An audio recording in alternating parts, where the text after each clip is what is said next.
नमस्कार। आज हम सब उस सच के बारे में बात करेंगे जिसे अक्सर नजरअंदाज कर दिया जाता है। जब एक छात्र पर पढ़ाई का दबाव पड़ता है तो उसका मन धीरे धीरे टूटने लगता है। अच्छे नंबर लाने की दौड़ में वह अपनी खुशी, अपने सपने और कभी कभी खुद को भी खो देता है। ये कहानी है एक ऐसे छात्र की जो हर दिन एक अदृश्य बोझ के साथ जी रहा है।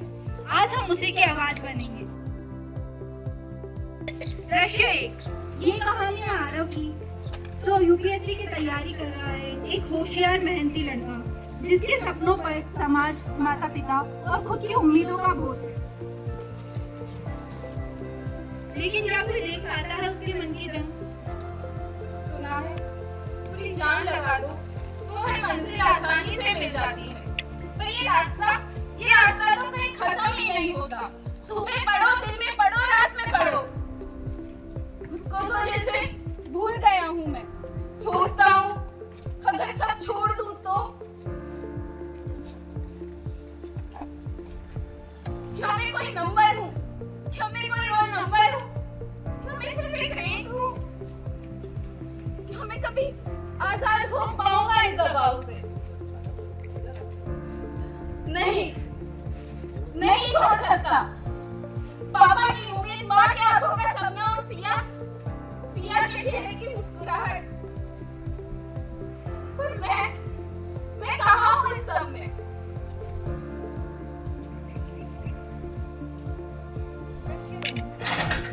सुबह का माहौल, पिता अखबार पढ़ते हैं, माँ नाश्ता परोसती है, सिया मोबाइल पर कुछ देखती है।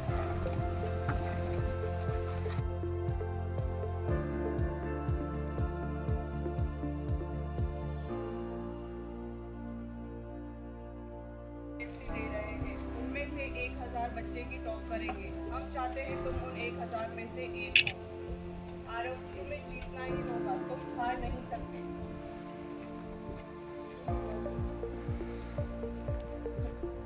भैया, पर रात को तुम्हारे कमरे की लाइट जल रही है। तुम सोए नहीं थे क्या? तुम ठीक तो हो ना? अरे बेटा, कुछ तो खा लो, खाली पेट पढ़ाई कैसे होगी? नहीं माँ, भूख नहीं है, बस पानी पी लूंगा। दृश्य 3। रखो, ये यूपीएससी की लड़ाई है। यहाँ कोई तुमसे पूछने नहीं आएगा कि तुम्हारा मन कैसा है। यहाँ रिजल्ट दिखाओ या घर बैठो। अगर तुम पहले राउंड में ही गिर गए तो कोई तुम्हारा हाथ पकड़कर उठाएगा नहीं। फेल होने वाले का नाम यहाँ कोई याद नहीं रखता। यहाँ जो टॉप करता है वही इतिहास बनाता है। रात में राहुल और एक दूसरे को देख रहे हैं, चेहरों पर थकावट है। आरव चुप है। कभी कभी लगता है हम लोग किताबें तो पढ़ रहे हैं पर जिंदगी जीना भूल गए। एक सवाल खत्म होता है तो दूसरा खड़ा हो जाता है। क्या हमने कभी खुद से पूछा है कि हम क्यों कर रहे हैं ये सब? पूछा था और जवाब मिलते मिलते नींद आ गई थी। अब तो मछली की तरह चल रहे हैं। सुबह उठो, पढ़ो, टेस्ट दो, फिर वही। आनंदी की जिंदगी भी कुछ ऐसी ही है। कहती थी आर्टिस्ट बनना चाहती हूँ, अब वो भी बेस्ट पढ़ रही है। यार, शर्मा सर को देखने लगता है कि जिंदगी सिर्फ किताबों की शक्ल में अच्छी लगती है। मैं स्टैंड अप कॉमेडियन बनना चाहती थी, पर अब जोक्स सिर्फ मन में चलते हैं, हंसी बाहर नहीं निकलती। मैं हर क्लास में टॉप करती थी, पर असली में मुझे कोई मेरे लिए नहीं जानता। कभी कभी टॉपर होना भी बहुत अकेला कर देता है। ऑप्शन ए से ऑप्शन डी तक सब दूसरों ने चुना। अपना जवाब तो कहीं खो गया है। दृश्य 4। आरव का ब्रेकडाउन, रात का समय। आरव बिस्तर पर बैठा है, हाथ कांप रहे हैं।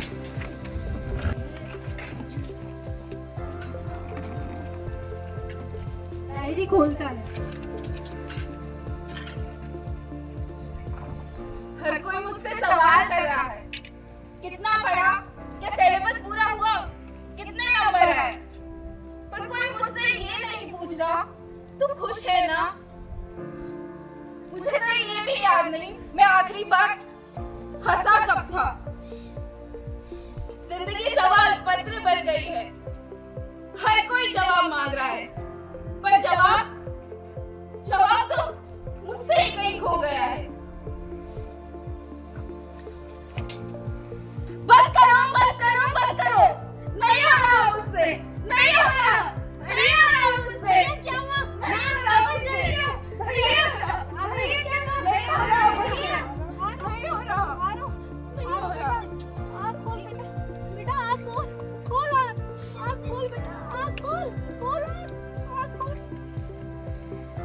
आरव को अस्पताल लेकर जाते हैं।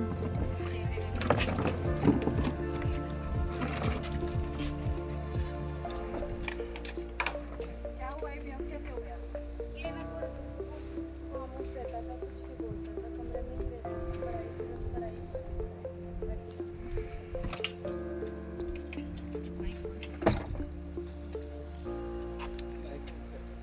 इसका माइक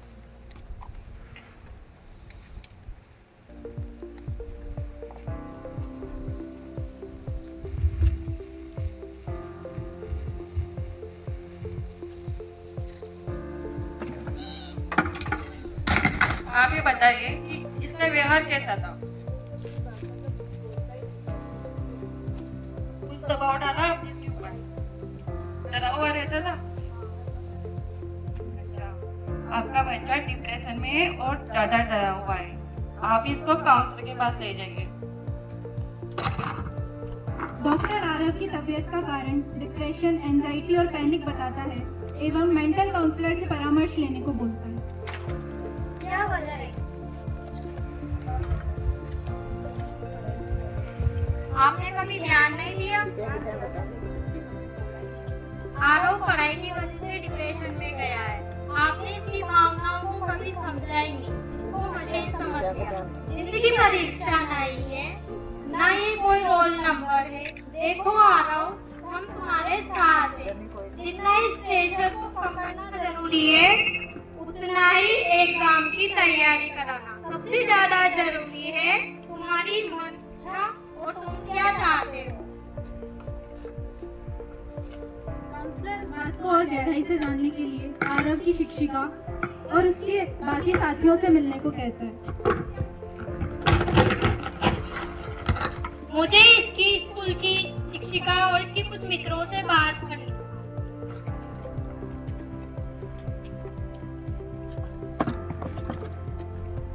नमस्ते मैडम। आरव का व्यवहार स्कूल में कैसा था? आरव हमेशा शांत रहता था, पर शायद एक शांति हमें स्कूल में ये भी सिखाना शुरू करना होगा कि नंबर से ज्यादा बच्चे का मन होता है। जी हाँ, बिल्कुल। बच्चों, आपका फ्रेंड आपके साथ किस तरह रहता था? ये हमेशा चुप रहता था। हमने जानने की बहुत कोशिश करी, लेकिन बस सिर्फ एक ही बात कहता था कि मुझे कुछ बनना है, लाइफ में कुछ करना है। आप लोगों ने कभी गंभीरता से जानने की कोशिश नहीं की? करी थी, बस यही कहता था कि हमेशा मुझे पेरेंट्स की पढ़ना है और पेरेंट्स से एक्सेप्टेशन जो भी सब कंप्लीट करना है। मैंने कभी सोचा नहीं था कि मेरा बेटा अंदर से इतना टूटा हुआ होगा। मैं चाहता था वो सफल हो, लेकिन सफल होने के लिए उसका खुश होना भी बहुत ज़रूरी है। आरव, मुझे माफ़ कर दो बेटा। हमारे बेटे हमारी खुशी नहीं हमारी खुशी। क्या मैं कभी फिर से मुस्कुरा पाऊंगा? जी बिल्कुल। जिस दिन आप अपनी रफ्तार से चलोगे, किसी और की रफ्तार से नहीं। करते हुए अपनी लगन व मेहनत से यूपीएससी क्लियर कर लेता है। आरव की सफलता प्राप्त करने पर कोचिंग ने सम्मान समारोह आयोजित किया, जिसमें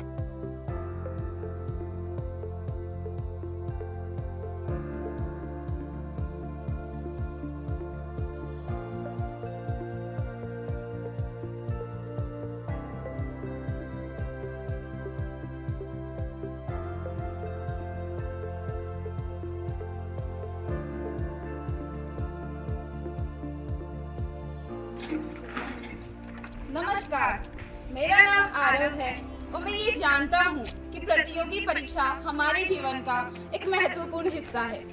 पर हमारा जीवन कोई परीक्षा नहीं, हम इंसान हैं, कोई मशीन नहीं। और सबसे जरूरी बात, हमें मुस्कुराना आता है, हमें जीना है, अपने लिए जीना है। उसी सेशन में आरव के दोस्त भी बैठे हैं और वार्तालाप कर रहे हैं।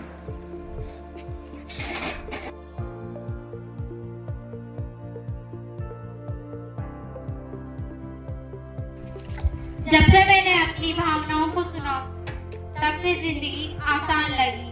अब हमें किताबें पढ़ना भी अच्छा लगता है, क्योंकि अब हम कुछ और समझ है।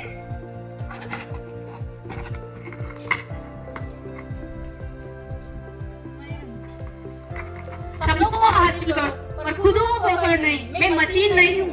मैं मयंक हूँ, मुझे मेरी पहचान पर गर्व है। दीदी, सबने कहा मैं फेल हो गया, फिर मैंने फोटोग्राफी का पैशन चुना और आज मैं एक सफल फोटोग्राफर हूँ।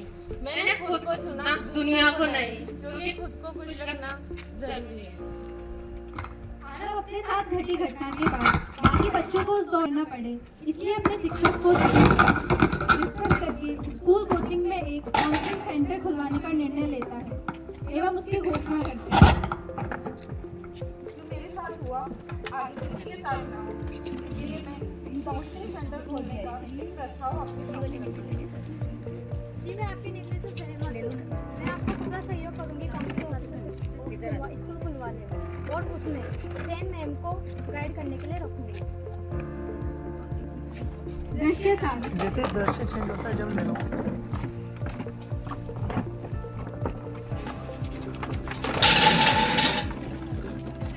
को स्टेज पर आमंत्रित किया जाता है। नमस्ते बच्चों, मैं डॉक्टर से डिप्रेशन ये एक असामान्य नहीं है, पर इसे समझा जा सकता है। तुम खुद को कम मत समझो, छोटे छोटे लक्ष्य बनाओ और फिर उन्हें पूरा करो और खुद को शाबाशी दो। हम पढ़ाई करते हैं और धीरे धीरे जब हम उसे पूरा नहीं कर पाते हैं और डिप्रेशन में जाते जाते कई समस्याएं हमारे अंदर आती जाती है। हम किसी से बात नहीं करते, चुप रहते हैं। बहुत से बच्चे हैं जिनको मैंने देखा है, वो होशियार हैं, मेहनती हैं, पर थके हुए हैं। कभी कभी बच्चे खुद कुछ नहीं कहते, पर उनकी चुप्पी बहुत कुछ कह जाती है।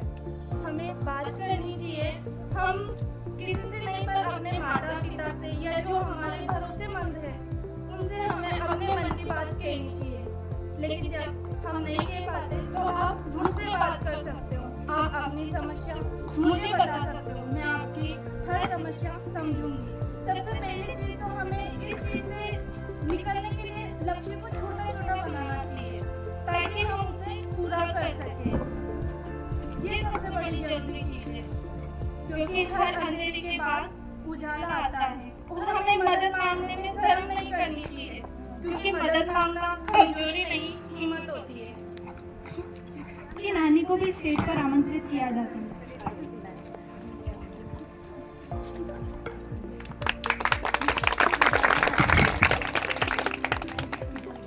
मदद मनविक चोरा चोरा पड़ाचा परत रोदर आपको चोचत्रो आच चोरा चोरा रोटी को आचा नो दोचा और पड़ाचा खुशी सबसे बड़ी